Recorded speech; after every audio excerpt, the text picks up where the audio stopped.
Hello everyone, कैसे हैं आप सब। उम्मीद करती हूँ हमेशा की तरह आप सब अच्छे होंगे।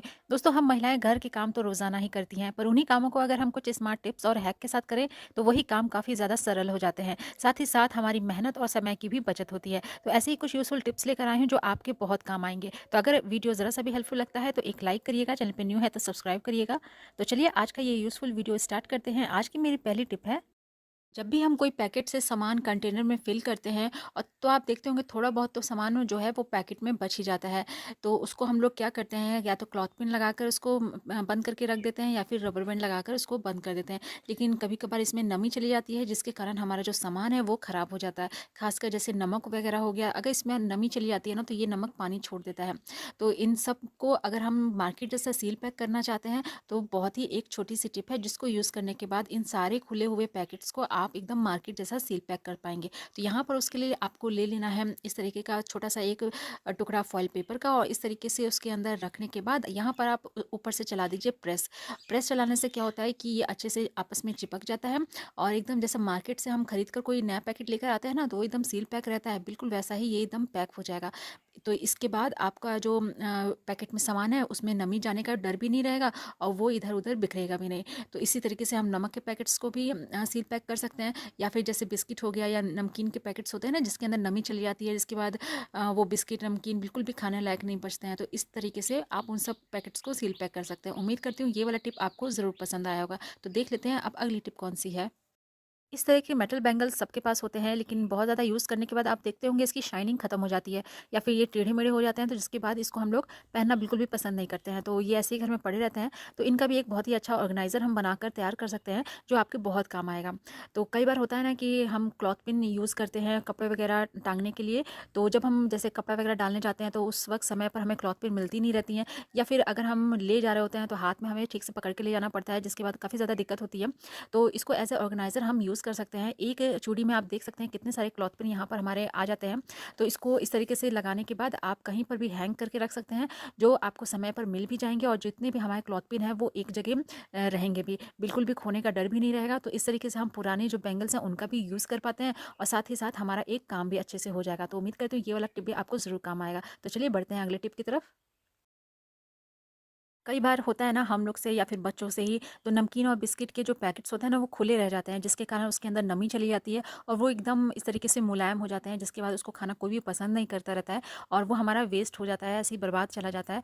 तो ये जो नमकीन हो गए चाहे बिस्किट हो गए, इनको कुरकुरा करने के लिए एक छोटी सी टिप है, जिसको यूज़ करने के बाद इन सारे नमकीन को आप पहले की जैसे कुरकुरा बना सकते हैं। तो यहाँ पर आपको ले लेना है गैस पर कोई भी तवा चाहे कढ़ाई, उसके बाद आप उसमें थोड़ी देर इस तरीके से रोस्ट कर दीजिए। 2 से 3 मिनट आप इस तरीके से चलाइएगा, तो आप देखिएगा जो भी आपका नमकीन होंगे ना वो एकदम पहले की तरह कुरकुरे हो जाते हैं। उसके अंदर जितनी भी नमी गई रहती है बिल्कुल भी खत्म हो जाती है। तो उतारने के बाद आप इसको थोड़ा-सा ठंडा होने दीजिए। उसके बाद आप देखिएगा जो हमारा जो मिक्सचर जो नमकीन था ना वो एकदम अच्छे से कुरकुरा हो जाता है। तो इसी तरीके से हम अगर बिस्किट वगैरह में भी नमी चली जाती है तो थोड़ी देर आप किसी गर्म बर्तन पे आप रख दीजिए, उसके बाद वो भी एकदम अच्छे से कुरकुरे हो जाते हैं। तो ये थे हमारे घरेलू उपाय जिससे हम यूज़ करके अपने नमकीन जो है और बिस्किट उनको पहले जैसा फ्रेश बना सकते हैं। तो उम्मीद करती हूँ ये वाला टिप भी आपको ज़रूर काम आएगा। तो देख लेते हैं हमारी अगली ट्रिक कौन सी है। तो इस तरीके के बैलून्स तो बर्थडे पार्टी में बच्चों के ज़रूर आते हैं, और कुछ एक आध बच ही जाते हैं। तो इसके बाद हम लोग इसका कोई यूज़ नहीं करते हैं, और ऐसे ही रखे-रखे पुराने हो जाते हैं और बेकार हो जाते हैं। तो यहाँ पर आज इसका बहुत ही अच्छा यूज़ आपको बताने वाली हूँ। उसके लिए आपको यहाँ पर ले लेना है इस तरीके से कैंची, और इस तरीके से छोटा-छोटा पीस में हमें इसको कट करना है। थोड़े से चौड़े-चौड़े कट करने हैं, और इसको हम लोग एक बहुत ही काम की चीज़ के लिए यूज़ कर पाएँगे। जैसे हम लोग किचन में यूज़ करते हैं ना, कोई भी पैकेट हो गया उसको बंद करना है, या कोई भी चीज़, बहुत सारी चीज़ रहते हैं जिसमें हमें रबर बैंड की ज़रूरत पड़ती है। तो इसको हम लोग एज़ ए रबर बैंड इसको यूज़ कर सकते हैं। तो इस जिसको हम लोग फेंकने वाले थे उसको हम लोग बहुत ही अच्छे से इस तरीके से यूज़ कर पाते हैं। तो बस एक छोटी सी ट्रिक है, उसको यूज़ करिए, और हमारा यहाँ पर एक बेकार पड़े बैलून से हमारा ढेर सारा जो रबर बैंड है वो बन के तैयार हो जाता है।